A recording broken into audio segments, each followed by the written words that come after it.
பால்கோவை எப்படி சாப்பிட்டு பார்க்கலாம்.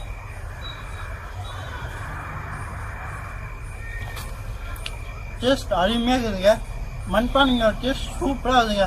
இந்த மண்பானையோட டேஸ்ட் பார்க்கறதுக்கு சிவக்கிறதுக்கு சாக்லேட் ஆட்டமே இருக்குதுங்க. சுவையாக இருக்குதுங்க.